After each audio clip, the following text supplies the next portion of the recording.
Bismillahirrahmanirrahim. Assalamualaikum warahmatullahi wabarakatuh. Bismillah, alhamdulillah, wassalatu wassalamu ala habibillah Sayyidina Muhammad ibn Abdillah wa ala alihi wa sahbihi wa man walah. Allahumma rabbi syrah lana sudurana wa yassir lana umurana wahlul uqdatan min alsinatina yafqahu aqwalana. Allahumma fakkihna fid din wa 'allimna at-ta'wil. Allahumma alhimna marashida umurina wa a'idna min shururi anfusina birahmatika ya rabbal alamin walhamdulillahi rabbil alamin. Ahlan wa sahlan wa marhaban bikum. Apa khabar sahabat-sahabat semua? Salam perkongsian Syama'il Muhammadiyah siri yang ke-73 bersama dengan saya Umar Aziz. Kita berharap moga-moga pertemuan di mana kita membicarakan tentang kesempurnaan peribadi Rasulullah sallallahu alaihi wasallam menjadikan kita jatuh cinta terhadap baginda, berusaha untuk mengikuti apa yang mampu daripada sunnah-sunnah baginda, lalu moga-moga kita digolongkan bersama dengan baginda kelak di hari akhirat kelak. Amin ya rabbal alamin. Lalu mohon jasa baik sahabat-sahabat untuk sama-sama kita perbetulkan dahulu niat. Moga-moga pertemuan ini adalah kerana Allah Subhanahu wa ta'ala. Nawaitu ta'alluma wa ta'lim wa tadhakkura wa tadhkir wa naf'a wal intifa' wal ifadata wal istifadah wal hatha 'ala tamassuki bi kitabillah وسنة رسول الله صلى الله عليه وسلم والدعاء إلى الهدى والدلالة على الخير ابتغاء وجه الله ومرضاته وقربه وثوابه آمين آمين يا رب العالمين. Amin amin ya rabbal alamin. Lalu mohon jasa baik sahabat-sahabat untuk bantu share, bantu untuk kongsi, bantu untuk sebar luas. Moga-moga lebih ramai yang beroleh manfaat insya-Allah. Sebelum saya bermula, saya nak mohon maklum balas daripada sahabat-sahabat bagaimana suara saya. Adakah suara saya jelas, internet saya elok ataupun bagaimana? Mohon maklum balas daripada sahabat-sahabat semua. Moga-moga kita dapat meneruskan perkongsian kita dalam keadaan jelas dan juga dalam keadaan beroleh kebaikan dan manfaat insya-Allah. Lalu adakah jelas suara saya? Adakah internet saya elok? Lalu mohon maklum balas daripada sahabat-sahabat. Okey. Lalu terima kasih kepada semua. Cik Hakimi kata jelas, Kak Nur Hayati kata dia telah bantu share. Terima kasih. Kak Aminah Hitam pun kata jelas. Kemudian Galik Spirit kata jelas, dan juga Suraya Afandi, Kak Zaliha Kamaruddin. Terima kasih di atas maklum balas sahabat-sahabat semua.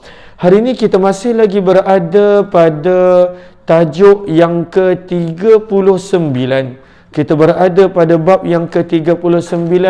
Untuk yang kali pertama join, Ahlan Nisa Ali daripada Singapura, Ayu Ahmad, terima kasih Ruzia Daud dan juga yang lain. Kita sedang membicarakan kitab Asy-Syama'ilul Muhammadiyah yang mana riwayatnya telah dikumpulkan oleh Imam Tirmizi rahimahullahu ta'ala. Lalu kita telah beberapa kali kongsikan menurut cetakan kita buku ini mempunyai 416 riwayat.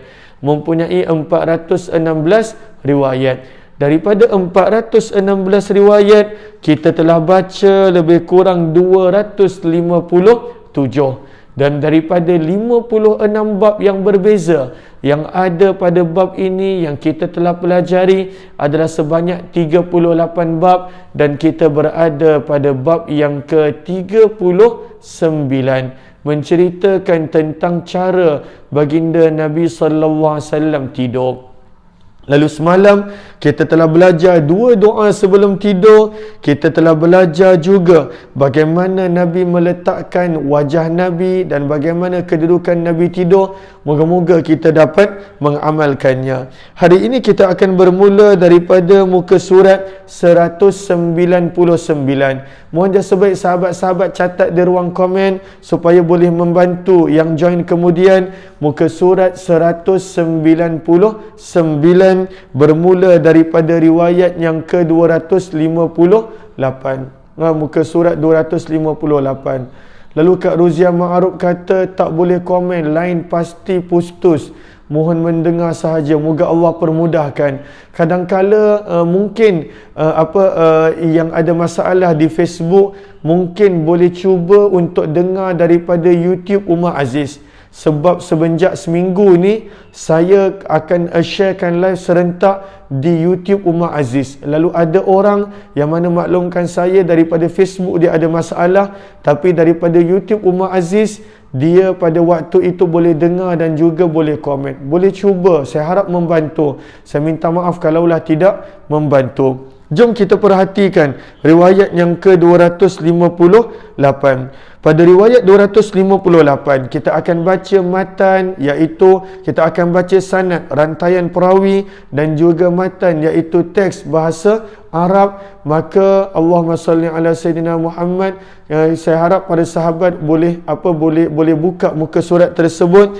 Jom kita perhatikan muka surat 258. Dan saya harap sahabat-sahabat bantu juga untuk memperbanyakkan selawat dan salam ketika mana mendengar nama Nabi SAW. Moga-moga pada waktu itu kita beroleh rahmah dan kasih sayang daripada Allah Subhanahu Wa Taala.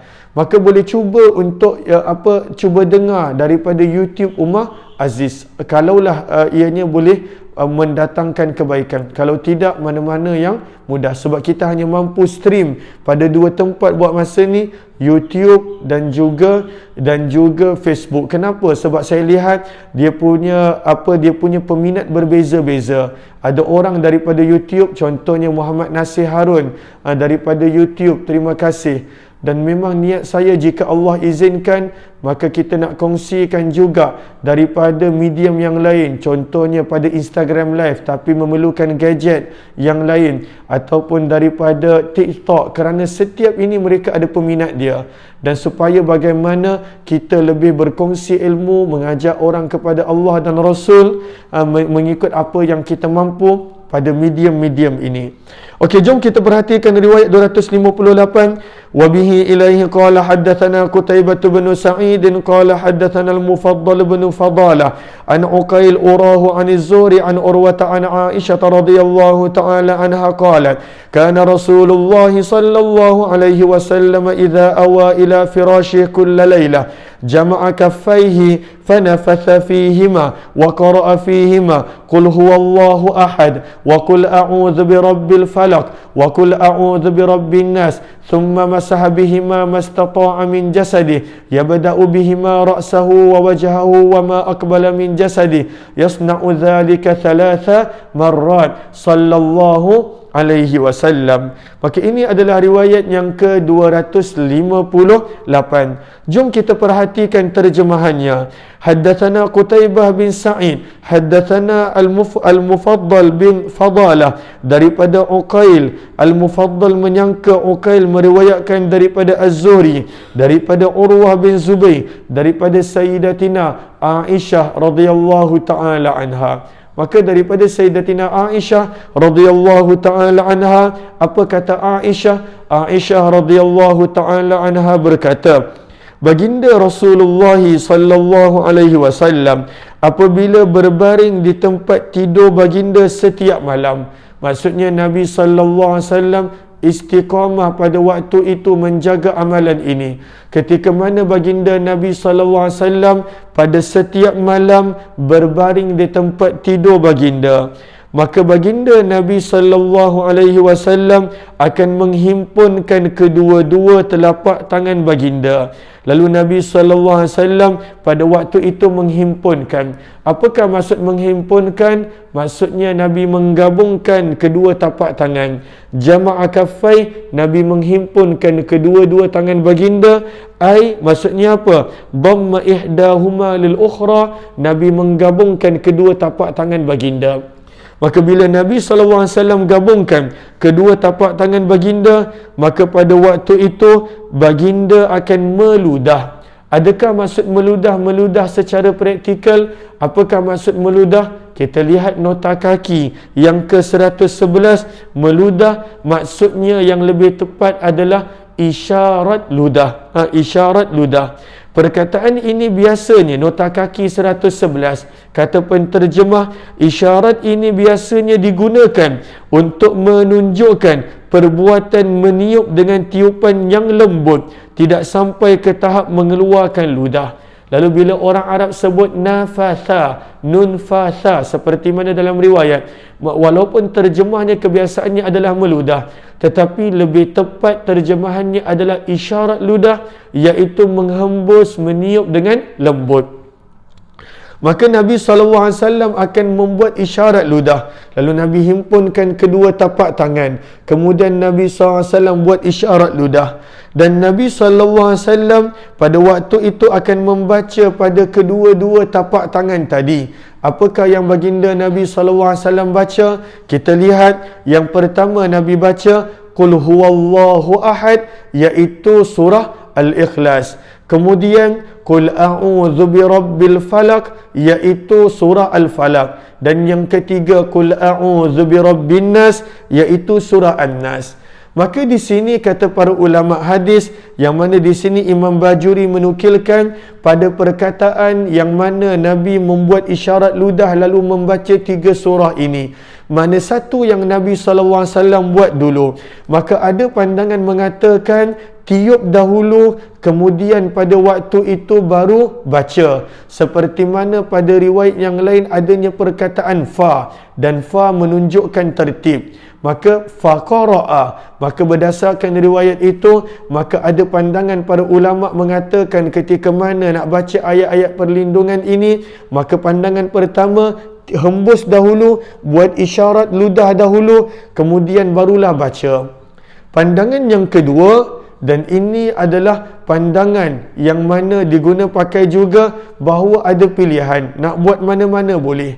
Pandangan yang ketiga adalah pandangan Imam Ibn Hajar Al-Asqalani rahimahullahu ta'ala. Imam Ibn Hajar ketika mana tiba pada hadis ini, Imam Ibn Hajar berkata, al-awla, yang afdalnya taqdimul qira'ah, adalah mendahulukan bacaan Qul huwallah, Qul a'udzu birabbil falaq, dan juga Qul a'udzu birabbin nas. Bila dah baca ketiga-tiga surah ini, barulah pada waktu itu hembus, barulah pada waktu itu tiup, barulah buat isyarat ludah pada kedua-dua tapak tangan tadi. Maka daripada sini kita nampak ada tiga pandangan. Lalu kalaulah kita lihat orang yang amalkan salah satu daripada tiga, bererti dia ikut berdasarkan riwayat yang ada. Yang kita perlu ingat adalah kita ajar dan kita kongsikan kepada orang yang tak amal. Banyak orang tak amal, bahkan padahal ini adalah ayat-ayat perlindungan, ayat-ayat perlindungan. Maka patut kita amal. Dan ini kita belajar dalam hadis ini, kata Aisyah, Nabi SAW buat setiap malam. Setiap malam Nabi SAW buat. Lalu ini menunjukkan istiqamahnya Nabi SAW pada amalan ini. Maka sebab itu kita ambil pengajaran daripada sini, bahawa ketika mana Nabi sampai pada tempat tidur, selain kita dah belajar cara Nabi bangun, selain daripada kita telah belajar pada waktu itu cara Nabi SAW membaca 2 doa, selain wala ada banyak lagi doa-doa yang lain, selain kita telah belajar bagaimana cara Nabi meletakkan tapak tangan kanan pada pipi baginda, maka kita belajar juga amalan ini untuk meniup selepas membaca ayat-ayat perlindungan. Maka Nabi SAW tiup. Adakah tiup dahulu, baca dahulu? Maka kita dah sebutkan ketiga-tiga pandangan tadi. Tiga-tiga. Jangan kita nak bergaduh lah. Tiup dulu, baca dulu, tiup dulu. Kadangkala kita terlepas pandang ada ketiga-tiga pandangan.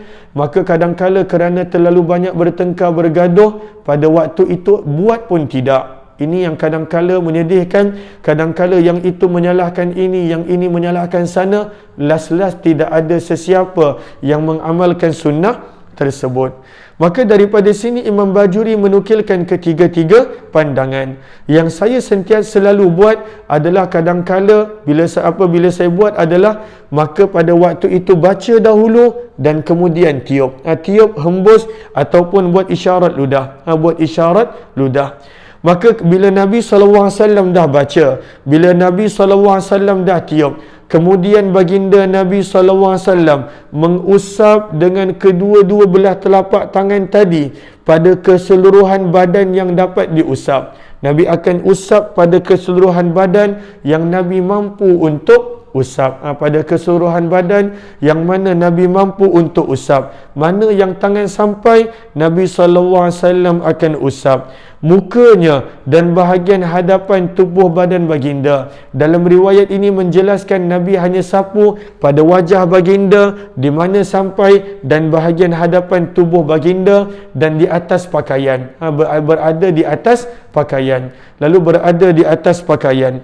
Maka daripada sini kita nampak bagaimana Nabi sallallahu alaihi wasallam pada waktu itu Nabi SAW buat. Lalu sapukan, lalu sapukan. Dalam riwayat ini tak disebut bagaimana, tetapi kita sapu bahagian muka dan seluruh anggota badan yang depan.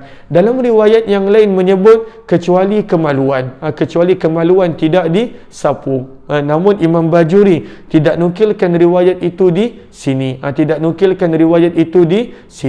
Maka daripada sini kita nampak bagaimana, maka di sini kata Imam Aisyah radhiyallahu taala anha, Nabi sallallahu alaihi wasallam melakukan perbuatan yang sama 3 kali. Lalu Nabi SAW buat amalan ini sebanyak 3 kali. Lalu Nabi SAW buat sebanyak 3 kali. Lalu daripada di sini kata Imam Bajuri rahimahullah, akmalnya, sempurnanya, terbaiknya adalah buat 3 kali.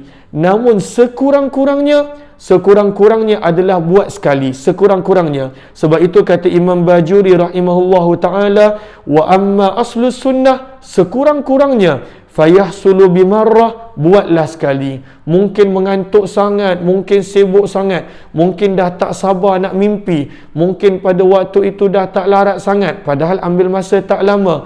Maka kata Imam Bajuri, sekurang-kurangnya sekali. Yang paling tak berapa baiknya adalah langsung tak buat, adalah langsung tidak buat. Moga Allah anugerahkan saya dan setiap daripada kita ilmu yang bermanfaat, ilmu yang mana kita mampu untuk amalkan,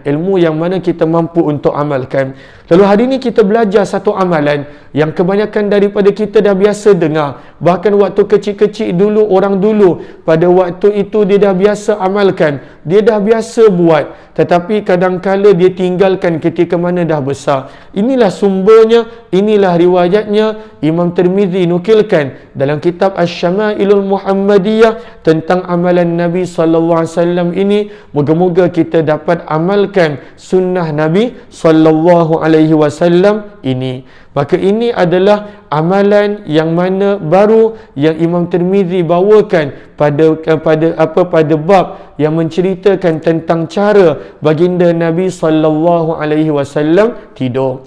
Lalu kita dah selesai dah satu riwayat. Muka surat yang ke-200. Maka muka surat yang ke-200 pada riwayat yang ke-259.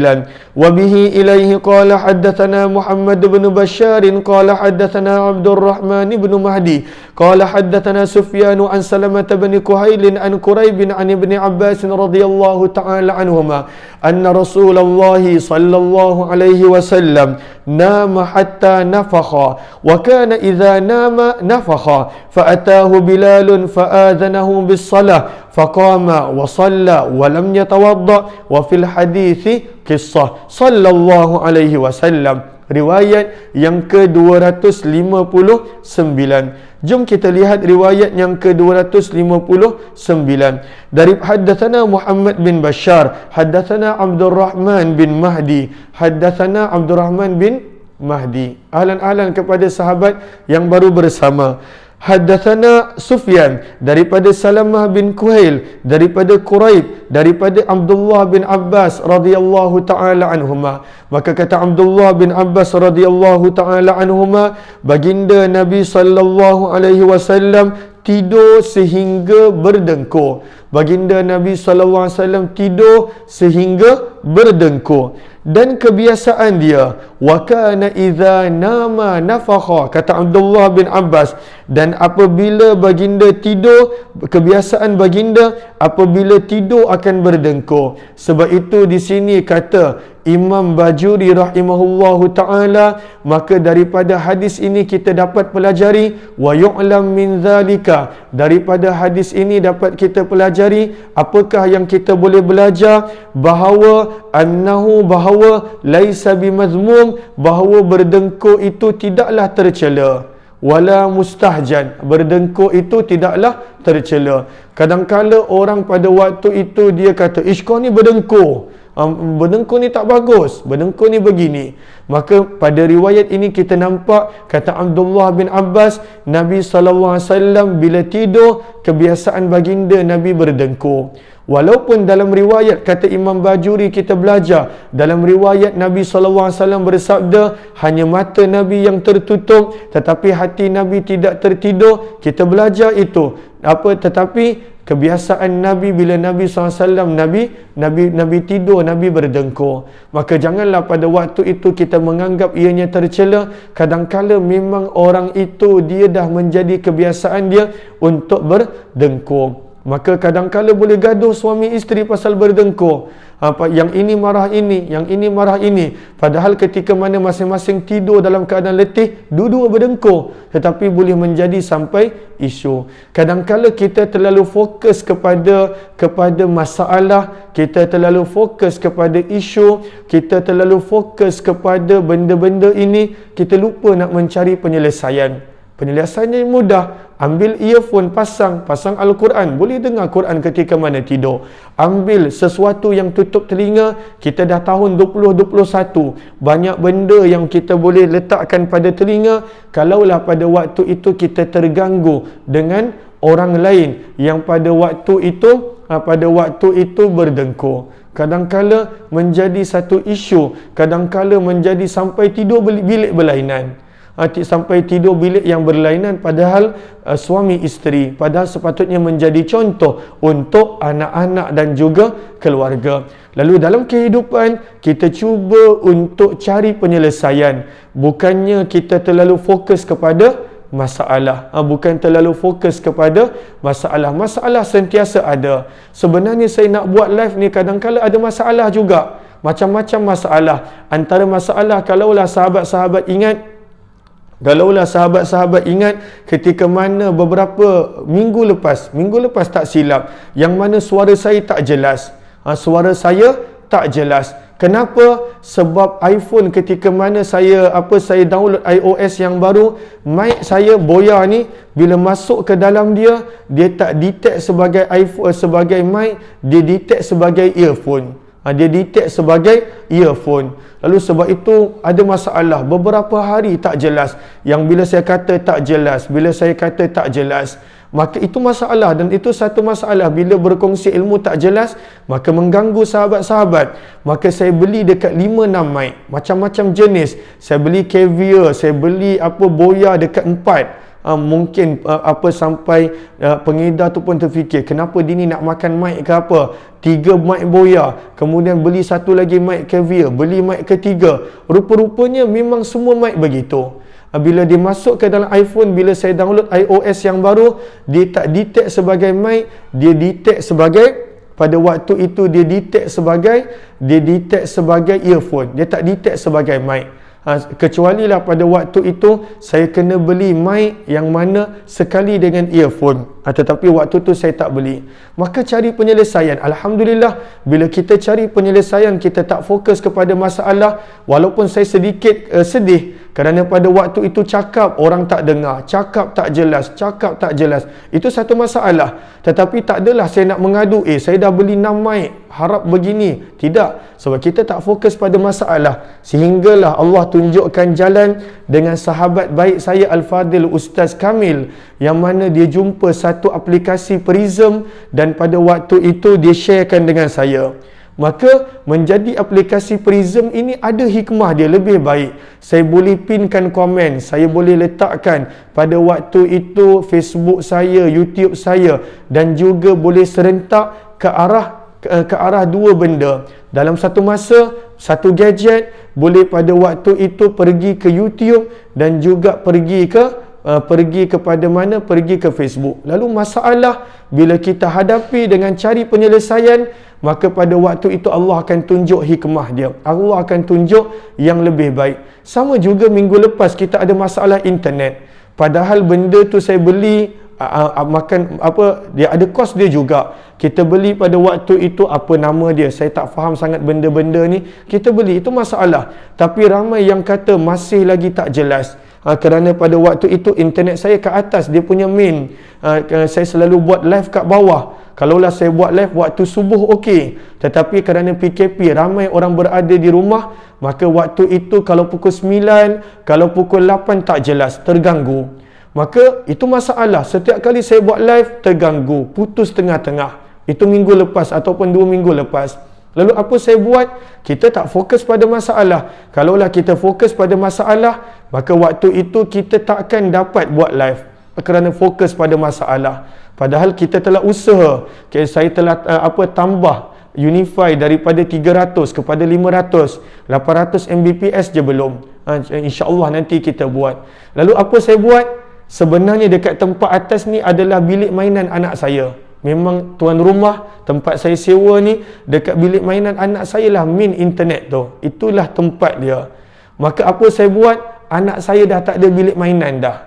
Lalu bilik mainan dia saya ambil. Semua peralatan live, maka ambil dan letakkan dekat bilik mainan dia. Sebab itu beberapa hari yang lepas, sebelum saya cover dengan banting hamba ilahi, maka pada waktu itu ada tertulis kat belakang The Sabrina Playroom. Dia punya playroom. Ini memang tempat dia, bilik dia. Tetapi kita ambil playroom dia dan dia pun redha. Maka pada waktu itu dalam kehidupan, walaupun saya tak sempurna, kadang-kadang saya terganggu juga dengan masalah. Maka dalam kehidupan jangan fokuskan kepada masalah. Sebab hakikatnya ada suami isteri bergaduh hanya kerana dengkur. Masalah dengkur pun boleh bergaduh. Saya pernah pergi ke mahkamah syariah kadang-kala ada orang berdengkur sebab durian. Yang ni suka durian, yang ni tak suka durian. Boleh jadi bergaduh. Kadang-kala boleh bergaduh dalam masalah-masalah yang mana kita pada waktu itu suka untuk fikirkan. Semestinya ajal jodoh di tangan Allah. Tetapi tugas kita sebagai manusia tak ada yang sempurna. Kita cari penyelesaian, cuba untuk cari penyelesaian. Sebab itu kita nampak Nabi SAW tidur berdengkur. Maka pada waktu itu kita nampak bagaimana baginda Nabi SAW daripada riwayat Abdullah bin Abbas tidur berdengkur. Kata Imam Bajuri rahimahullahu ta'ala, maka di sini menunjukkan berdengkur bukanlah perkara yang tercela, sebab baginda Nabi pun berdengkur. Lalu saya sengaja elaborate, saya selalunya tak suka lari tajuk, tetapi sengaja kita kongsikan di sini supaya pada waktu itu dalam kehidupan kita cuba untuk mencari penyelesaian. Apapun masalah kadang-kala ada. Setiap keadaan ada masalah dia. Yang penting kita cuba cari penyelesaian, dan kadang-kala bila kita jumpa penyelesaian, maka penyelesaian itu lebih baik daripada sebelum ini. Macam contoh sekarang, sebelum ni bila kita buat live kat tingkat bawah, dekat bilik bawah saya, dekat pejabat saya, dekat saya punya tempat kitab, maka gambar tak secantik macam ni. Dia punya gambar tak secantik, tak sejelas macam ni. Tetapi bila kita pindah ke atas untuk sesi 8, 9, kemudian 6 petang, gambar dia jelas, muka jadi jelas. Maka ada hikmah dia, dan ianya lebih dekat dengan internet. Kadang-kala lebih baik dia punya pencapaian internet dia. Lalu sebenarnya pada setiap masalah ada penyelesaian. Lalu sebab itu suami isteri, ibu bapa anak sebenarnya saling melengkapi antara satu sama lain. Lalu ini bukan ceramah keluarga, tidak. Ini sebenarnya kadang-kala saya rasa perlu terangkan, sebab kadang-kala berdengkur pun boleh jadi pergaduhan dalam rumah tangga. cari penyelesaian, jangan terlalu fokus kepada masalah-masalah, kerana masalah tidak pernah selesai. Masalah tak pernah selesai. Ada masalah yang kedua, masalah yang ketiga. Maka sebab itu disebutkan di sini, kata Imam Bajuri, daripada riwayat Abdullah bin Abbas, menunjukkan berdengkur bukanlah tercela. Lalu kemudian datanglah Bilal radhiyallahu taala anhu. Bilal datang kepada Nabi dan memberitahu baginda tentang masuk waktu solat. Daripada sini juga kita belajar dalam fiqh bahawa hak untuk azan adalah hak imam. Hak untuk azan, hak untuk qomat minta maaf. Hak untuk qomat adalah hak imam. Bilal tak boleh qomat kecuali selagi mana tak minta izin imam. Berdasarkan perbuatan Bilal bin Rabah radhiyallahu taala anhu, ketika mana nak qomat, dia takkan qomat kecuali dia minta izin dan maklumkan Nabi SAW. Sebab itu kalau kita belajar riwayat-riwayat hadis tentang solat isyak, banyak kali yang mana para sahabat tunggu Nabi solat isyak lewat. Sebab Bilal dia takkan qomat kecuali pada waktu itu Nabi dah izin dan Nabi dah bersedia. Maka daripada sini dalam mazhab Syafi'i bahawa keluar satu hukum bahawa iqamah adalah hak imam. Sebab itu seorang yang menjadi muazzin, seorang yang mana pada waktu itu dia menjadi muazzin, dia menjadi Bilal, maka kalaulah untuk qomat, maka pada waktu itu kena maklumkan imam, kena tunggu imam bersedia. Sebab daripada perbuatan Bilal dengan Nabi, maka pada waktu itu dia maklumkan Nabi sebelum dia qomat. Sebab itu dalam hadis kita nampak fa'atahu Bilal, kemudian Bilal radhiyallahu taala anhu datang, fa'adhanahu bis-salah, dan memberitahu baginda Nabi SAW tentang masuknya waktu solat, iaitu qomat. Wahai Rasulullah, dah tiba pada waktu qomat, dah tiba pada waktu qomat. Maka pada waktu itu Nabi SAW berdiri. Nabi tadi tidur, Nabi SAW berdiri, Nabi solat dalam keadaan tidak berwuduk terlebih dahulu, padahal Nabi dengkur. Maka kenapa? Di sini kata Imam Bajuri rahimahullahu taala, perbuatan Nabi yang bangun daripada tidur dan terus pergi solat tanpa berwuduk, ini adalah khusus untuk Nabi SAW. Ini adalah khusus untuk Nabi SAW. Kerana tidurnya Nabi, berdasarkan riwayat Nabi SAW, nahnu ma'asyaral anbiya, kami para Nabi, tanamu a'yunina, yang tidur hanyalah mata kami, wala tanamu qulubuna, dan kami punya hati tidak tidur. Maka daripada sabdaan ini bahawa para Nabi hati mereka tak tidur, yang tidur hanya mata mereka, ya, walaupun berdengkur. Sebab itu kita nampak ini adalah khusus untuk Nabi SAW, yang mana ketika mana baginda bangkit daripada tidur, maka baginda tidak berwuduk. Seperti mana riwayat ini, itulah jawapan dan pandangan Imam Bajuri rahimahullahu ta'ala. Kemudian kata penterjemah, wa fil hadis qissah, dalam hadis ini terdapat kisah. Apakah kisah dia? Itulah kisah solat malam Abdullah bin Abbas. Kalau kita perasan, perawi ini adalah Abdullah bin Abbas. Macam mana Abdullah bin Abbas boleh tahu kebanyakan amalan Nabi? Sebab waktu Nabi tidur dalam rumah pun dia tahu. Ada kisah dia. Itulah kisah yang panjang, yang mana kita boleh baca dalam tajuk-tajuk hadis berkenaan tentang solat malam. Bagaimana Abdullah bin Abbas, dia ambil kesempatan waktu Nabi berada dekat rumah makcik dia, Maimunah binti Harith, untuk dia tidur dekat rumah makcik dia. Lalu dalam riwayat yang lain, kita dimaklumkan oleh Abdullah bin Abbas, dia tidur dengan Nabi SAW dan makcik dia, Maimunah binti Harith.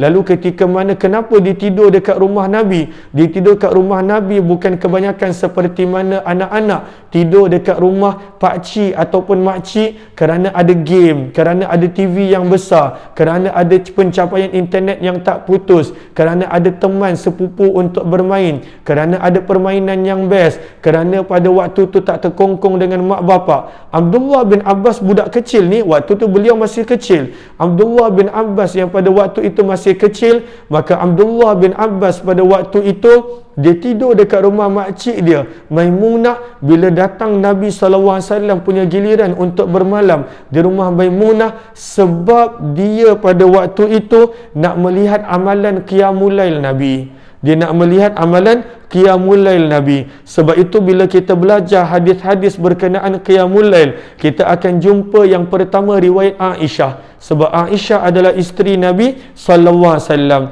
Antara riwayat yang kita jumpa dalam bab qiyamul lail adalah riwayat Abdullah bin Abbas. Lalu ketika mana kalau kita tak tahu kisah, mungkin kita tanya, macam mana Abdullah bin Abbas boleh tahu kisah Nabi? Macam mana Abdullah bin Abbas boleh tahu kisah qiyamul lail Nabi? Sebab dia duduk rumah yang berbeza dengan Nabi. Dia sanggup tidur dan minta izin untuk tidur kat rumah makcik dia sebab dia nak belajar cara qiyamul lail Nabi, padahal dia berusia belasan tahun pada waktu itu, menunjukkan kesungguhan dia menuntut ilmu. Lalu sebab itu dalam bab qiyamul lail kita akan jumpa juga riwayat Abdullah bin Abbas radhiyallahu taala anhu, yang mana bagaimana dia solat malam dengan Nabi. Dia melihat Nabi bangun daripada tidur, apa yang Nabi SAW baca, bagaimana cara qiyamul lail Nabi, berapa rakaat Nabi SAW punya solat. Maka Abdullah bin Abbas maklumkan kepada kita, kerana dia nak tidur kat rumah Nabi semata-mata pada waktu itu nak melihat akan amalan baginda Nabi sallallahu alaihi wa ala alihi wasallam. Lalu sebab itu kata Imam Tirmizi, dalam hadis ini ada kisahnya panjang, tetapi Imam Tirmizi tidak ambil semua. Imam Tirmizi hanya ambil bahagian untuk diterangkan tajuknya, menceritakan tentang Nabi SAW tidur, dan Nabi tidur kebiasaannya dalam keadaan berdengkur. Moga-moga adanya manfaat, insya-Allah. Saya minta maaf tadi ambil masa sedikit menceritakan tentang itu. Lalu insya-Allah kita akan habiskan bab ini kemudian, insya-Allah. Lalu apa yang saya cerita tadi, masalah tu dah selesai. Janganlah pula sahabat-sahabat menyangka saya ceritakan tadi sebab pada waktu itu mengharapkan untuk dibantu. Tidak. Maka dah selesai dah. Mic pun dah banyak dan segalanya pun dah ada, maka tidak perlu sebarang bantuan. Jangan salah faham, saya sekadar ceritakan tadi kerana kadang-kala cerita boleh menjadikan kita faham sesuatu dengan lebih mudah. Lalu saya ceritakan apa yang berlaku kepada saya, sebab itu saya tak ceritakan waktu masalah tu berlaku. Lalu saya pada waktu ini bila dah selesai semuanya, saya kongsikan. Mudah-mudahan kita boleh ambil pengajaran, saya terutamanya dan juga setiap daripada kita. Lalu jangan salah faham bila kita buat perkongsian tadi, sebenarnya semua dah selesai, dan pasti nanti bila kita buat live ni ada masalah-masalah yang lain. InsyaAllah kita akan cuba perbaiki sedikit demi sedikit, insyaAllah. Moga-moga insyaAllah adanya manfaat. Lalu mungkin ada orang kata, kenapa tak guna OBS, kenapa tak guna yang lain? Saya ni adalah orang yang mana tak pandai IT. Laptop pun saya tak pandai guna, typing pun saya tak berapa bagus. Setiap orang ada kelebihan dia. Tetapi sebab itu saya lebih suka guna handphone untuk buat perkongsian. Lalu sebab itu kadang-kala bila guna OBS lebih jelas gambar, lebih banyak function, tetapi sebenarnya tidak mampu. Sebab itu kadang-kala bila ada program khas macam hamba ilahi, pada waktu itu saya minta tolong orang lain untuk bantu live. Waktu tu kita dah tak guna handphone, kita guna OBS, kita guna StreamYard, kita guna Restream pada waktu itu, dan pada waktu itu kita minta tolong orang lain, dan pada waktu itu barulah program berjalan dengan lancar, insya-Allah. Mudah-mudahan bermanfaat. Kita jumpa petang nanti dengan izin Allah dalam program Hamba Ilahi. Lalu ajak teman-teman yang mana belum join program Hamba Ilahi, yang minat dan berkelapangan untuk join program Hamba Ilahi, sebab kita belum masuk kitab lagi, kita masih mukaddimah lagi. Moga-moga bermanfaat, insya-Allah. Amin ya rabbal alamin. Terima kasih semua. Wabillahi taufiq wal hidayah. Assalamualaikum warahmatullahi wabarakatuh. Jazakumullahu khairan.